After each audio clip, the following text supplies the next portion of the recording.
thank you very much. Everybody thought I was going to California. I said, no, I'm stopping in North Carolina first because they've been abused by what's happened. I mean, it's terrible. It should have been done. It should have been, a lot of things should have happened that didn't happen. So we're here. We're going to fix it out.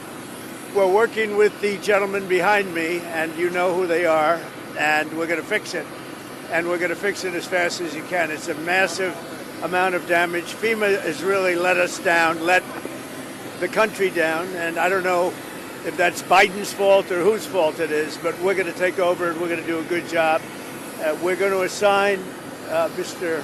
Whatley, who's fantastic, frankly, and the governor and everybody else that's going to work. We're going to supply the money, supply a lot of the money. Maybe you have to chip in something. You'll chip in a little something, like maybe 25% or whatever. But we're going to get it done as quickly as we can. And we want to take care of the people of North Carolina. It's so interesting. Everybody's talking about California, and that's a mess. But I said, I'm not going to California until I stop in North Carolina. So here we are. We're going to go visit the site, and we're going to work with probably 3 of the congressmen, Republican congressmen, who've been fantastic, whose areas have been affected, and with Michael Whatley, the governor, and whoever else is, we decide to get involved. Probably less FEMA, because FEMA just hasn't done the job. And we're looking at the whole concept of FEMA. I like, frankly, the concept when North Carolina gets hit, the governor takes care of it. When Florida gets hit, the governor takes care of it, meaning the state takes care of it. To have a group of people come in from an area that don't even know where they're going in order to solve immediately a problem is something that never worked for me. But this is probably one of the best examples of it not working. And there's been some others, like in Louisiana, etc.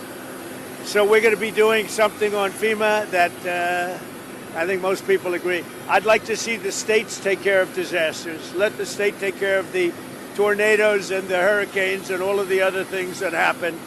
And I think you're going to find it a lot less expensive. You'll do it for less than half, and you're going to get a lot quicker response. So that seems to be the recommendation, but we'll be making that recommendation over the next couple of weeks. We're going to go to the site now, and we're going to figure out a plan for really demolition and cleaning, because not a lot's been done, and we're very disappointed in the Biden administration, but we're going to make up for lost time. And I said I'd do that, and this is about the earliest we could possibly be here. And we're honored to be here. This has been a great state. They're great people, and they've really been mishandled.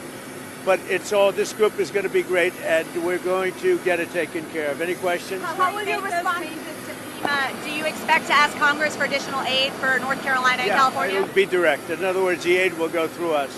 So rather than going through FEMA, it will go through us. And I think maybe this is a good place to start. Because, and in all fairness to the governor, and in all fairness to everybody else, FEMA was not on the ball. And we're going to turn it all around. Yes. A lot of Americans think that this is symbolic of what your campaign was all about. America first, putting your priorities to Americans. Even going to California, where their policies might have been one of the biggest reasons why they've had these problems.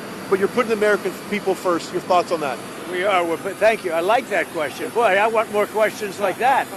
That's even a statement. Thank you very much. He's a good man, that guy.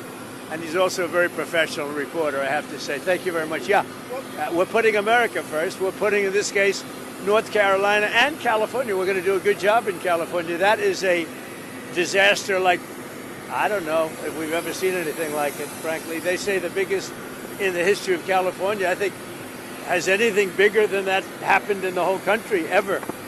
It looks like, I don't want to say what it looks like, but you know what I'm going to say. It looks like something hit it. And we won't talk about what hit it, but it is a bad, bad situation. And I guess I'm going to meet with some government officials, but I mean, much more importantly, and in California, just to revert to it for a second, millions of gallons of water are waiting to be poured down through already the half pipes that are already built. I mean, they've been up for 40 years, and about 20 years ago, they turned off the water. And it's the water that comes from the Pacific Northwest. Some of it comes out of Canada. and it flows there, and it probably has flowed there for 1,000,000 years. And they turned it off and they routed out to the Pacific. And in the meantime, you don't have water in the hydrants, you don't have water in the sprinkler systems. It's the craziest thing I've ever seen. And everyone's trying to figure out, why aren't they turning it back? They say it's the Delta smelt, it's a fish, but I find that hard to believe. But we'll figure it out. And without doing that, you're going to continue to have problems. Mr. President, what are you prepared to do, sir, if OPEC doesn't respond to your call to cut oil prices? Well, we want to see OPEC cut the price of oil, and that will automatically stop the tragedy that's taking place in Ukraine. It's a butchering tragedy for both sides, by the way. A tremendous number of Russian soldiers are dead, tremendous number of Ukrainian soldiers, and a lot of people are dead from the bombing of the cities. But right now it's just bullets whacking and hitting men, mostly men, almost in all cases men. And over 1,000,000 men are killed, and they're losing thousands of people a week. It's crazy. It's a crazy war, and it never would have happened if I was president. Would never have happened. This is crazy that it happened, but we want to stop it. Now, one way to stop it quickly is for OPEC to stop making so much money and to drop the price of oil, because they have it nice and high. And if you have it high, that war's not going to end so easily. So OPEC ought to get on the ball, and they ought to drop the price of oil, and that war will stop right away. Mr. President, funding to Los Angeles because of its sanctuary city policy? I want to see two things in Los Angeles: voter ID, so that the people have a chance to vote, and I want to see the water be released and come down into Los Angeles and throughout the state. Those are the two things. After that, I will be the greatest president that California has ever seen. I want the water to come down and come down to Los Angeles, and also go out to all the farmland that's barren and dry. You know, they have land that they say is the equivalent of the land in Iowa, which is about as good as there is anywhere on earth. The problem is it's artificial, because they artificially stop the water from going onto the land. So I want two things. I want voter ID for the people of California, and they all want it. Right now you don't have voter ID. People want to have voter identification. You want to have proof of citizenship. Ideally, you have one-day voting, but I just want voter ID as a start, and I want the water to be released, and they're going to get a lot of help from the U.S. Thank you very much. I'll see you in a little while. We'll see you at the site. We'll see you at the site. Tell us more about the deportation flights. Where are they going from? Where are they going to? Deportation's going very well. We're getting the bad, hard criminals out. These are murderers. These are people that have been as bad as you get, as bad as anybody you've seen. We're taking them out first. Thank you. Thank you. Thank you, Fred. Move through the grass. Through the grass. Oh. Through the grass.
Bye.